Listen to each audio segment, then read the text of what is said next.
Hey, deserving listeners, Love is Blind. Let's watch. It's not that I'm not as strong into it as you are. This is me. No, and I can't be in my... I'm serious. I'm just always the fucking nice guy. That's what fucked me up. I'm too fucking nice. Oh, yeah.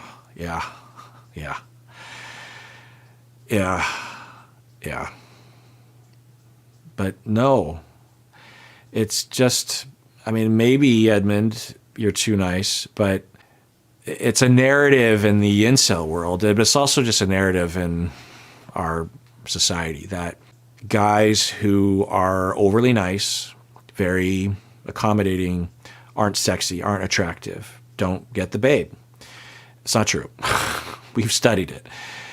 But can someone who thinks of themselves as being really nice, can someone who looks really nice tend to have difficulty? Yeah, but it might not be because they're really nice. There's a lot of reasons why most people have difficulty finding the person and finding that successful relationship. It's hard. It's luck of the draw. It's a lot of effort, a lot of therapy involved, blah, blah, blah. Anyway, so unfortunate that he's going here. Now, maybe there's some reassurance. Maybe with this communication, she could say, oh my God, no. And I wonder how the audience will receive this. I could see a lot of people in the audience going, yeah, you are too nice. You are a cuck, that kind of thing, right? You're too accommodating. You're the one always rubbing her feet. I could also see people saying like, well, if you're rubbing her feet because you want it to be transactional, then that's not really rubbing her feet. That's transactional. On the other hand, it's very normal, particularly in the beginning of a relationship when you don't really know what's happening, to have it be a little transactional, not like tit for tat, literally, but also that you're wondering, I'm going to give because I'm into this person and I want to show that they matter to me. And if you're not getting anything back, then you just have to wonder what's happening. And you could certainly complain about that, right? Anyway, so there's a lot of different ways of looking at it. But I could go on and on about this notion because even when I was young, as a teenager in the 80s, this was a notion. I think it's been around for a long time. And it's just not true.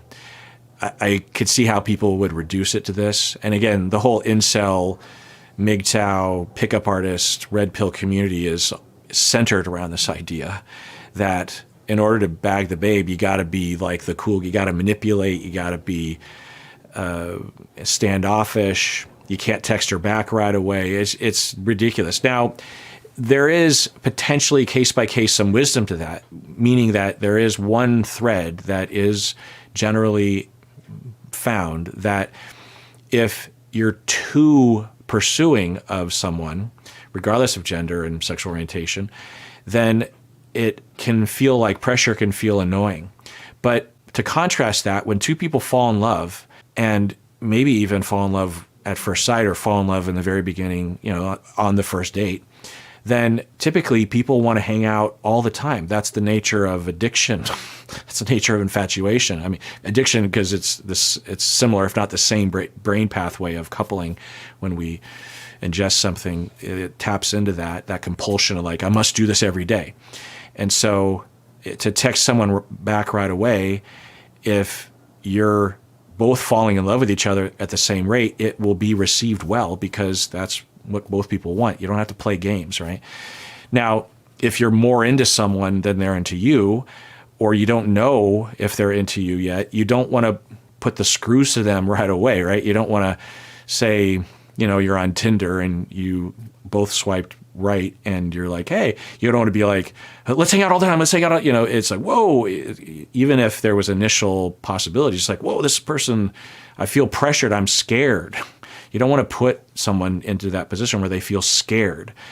So to be nice is good. To be pursuing and demanding, to be so nice that it comes across like it is transactional, will absolutely cause people to be afraid, and then they pull away.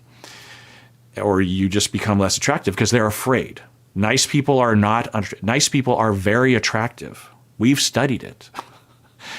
Dicks, annoying people. Now, if someone has trauma and they are recreating subconsciously, unconsciously, they're recreating their abusive relationship with their father, who was abusive and mean, then yeah, but that's not common. And it's not like those people don't respond to nice people. So but at the very least, he's communicating, I'm giving it my all. Now, I would pull him aside and say, are you saying that you were expecting to have sex tonight or sooner than later if you were being nice? Because that's an assumption you were making. It sounds like she's absolutely planning on having a lot of sex with you, moving forward, especially after you get married, but maybe even she said 30 days. I tend to think of this whole process being like a 3-month thing, but I think it's like 6 weeks. So she might literally be saying 30 days once we're married.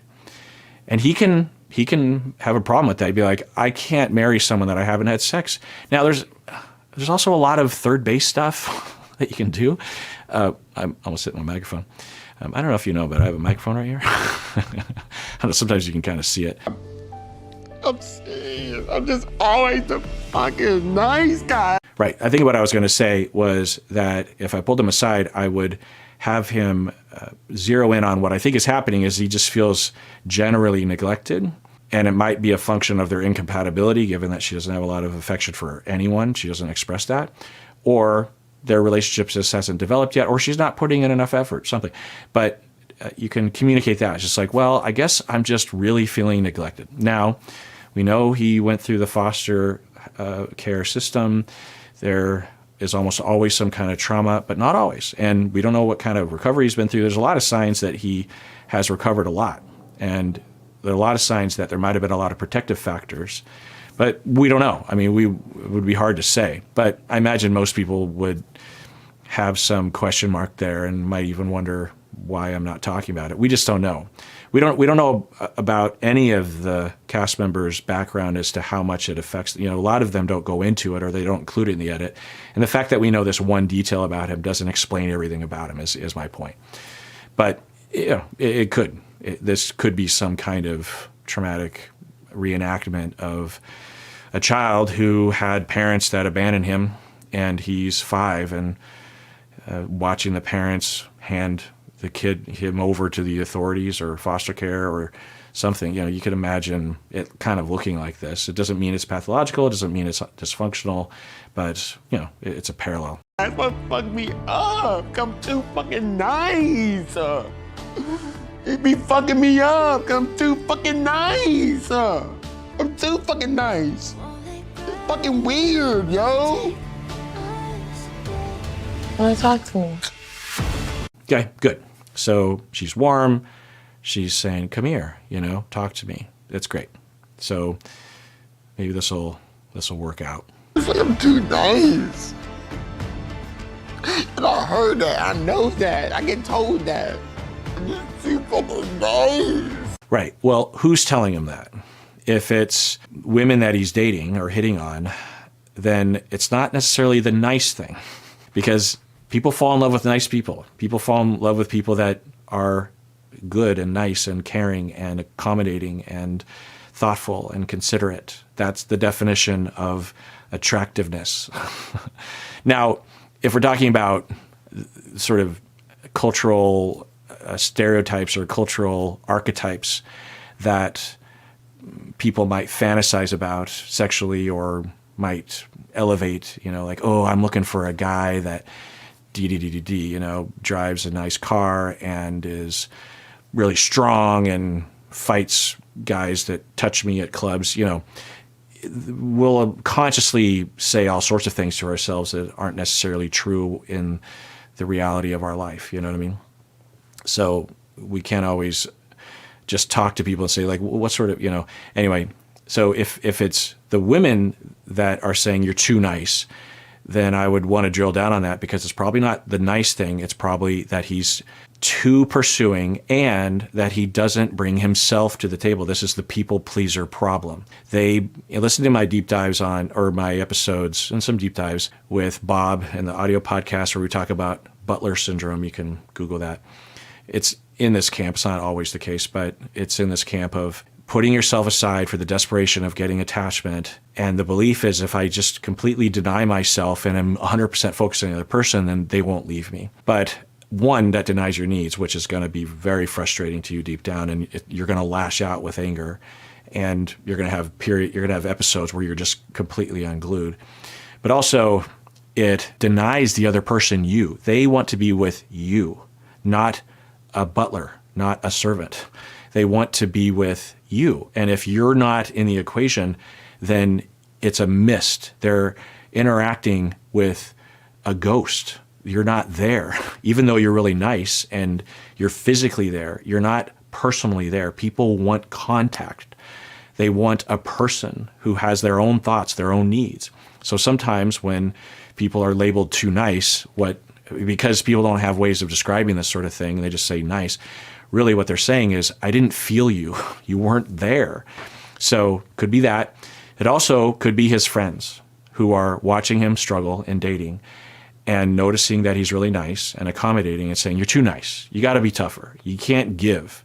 You're too pursuing. You got to be the bad boy, you know? And I wouldn't hold their opinion very highly, right?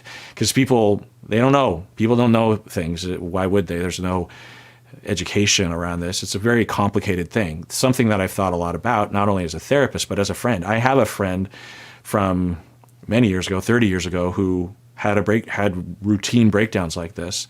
And he was a very close friend.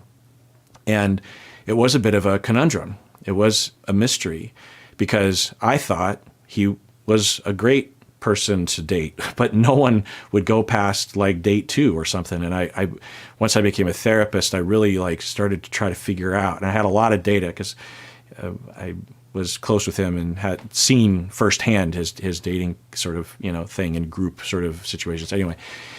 And I knew his personality. And so there's just a lot of options as to why someone would eventually start to believe that they're too nice. And this is the road to incel or red pill, is like the real oppressed is men. And, because there's so many hurt guys who might have trauma from their past, but also just through the course of dating, maybe they're a little socially awkward, whatever, and they are having a hard time. And there's a whole community there, open arms, come to us. And so the incel community has a positive, which is they are supportive and they understand. But what comes with it is a whole mess of cult and indoctrination and misinformation and, ridiculous misogynistic philosophy, to the point where some people emerge out of this community, literally become mass murderers of women. That has happened. Like, I did a whole deep dive on what's his face, the guy from San Diego, or not San Diego, Elliot Rodger. Is that his name? Anyway. I always hear that. That's what you telling me. Like, you're not telling me that, but I'm telling you that? You're not telling me that, but KB, that's what I'm getting. I don't know. Wait, no, let's backtrack. I just think I'm too fucking nice. I think, I can't lie, I will say that she's attentive, she's listening, which we don't usually see. We would more often see someone in her shoes either rejecting or trying to control. And not control necessarily, not like overt control, but like, no, what are you doing? Or getting more hands-on, more active. She's listening, she's eye contact, she's leading in, and he's exploring. And, he's regulating himself. And that's maybe a compatibility between the two of them. He's spontaneous and emotional and out there and has that energy, and she's a solid rock, a stable foundation, right? Someone that's loving and caring and not reactive. And so maybe we're watching that in action. Like, you having one night stands. I'm not like that anymore. I was like that, I think the last time that happened was over a year ago. I don't know if that's going to help. But, they're talking about it. The person that I'm engaged to, the person I'm really willing to spend the rest of my life with, to someone that didn't fucking matter to me. Yeah, that's a good point.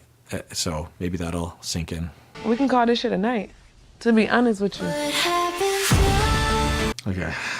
I don't know, but you could argue that was a version of stonewalling that she just did. He was doing it too, maybe. He could have just been taking a break, and we didn't see the full conversation. She could have been staring at him, asking him to interact for 15 minutes while he just had his eyes closed. I don't know. But it's not a great sign, because if you do that, now you don't have to resolve everything, particularly late at night. Someone's got to sleep. So I don't know, just a little worried. I was just she was handling it really well. She's a solid foundation. She's not reactive, but she's caring and she's listening and she's, calmly trying to explain. There's a lot more I think that she could have said that could have helped him. He's not making it any easier. I don't know if he's turned a corner, but it's just really hard for me to watch couples who I think do have that fundamental compatibility, that they are not understanding each other. They might not even be understanding themselves to communicate it, and it's just unfortunate. All right, well, that does it for that episode. Everyone out there, please take care of yourself, because you deserve it. You really, really do.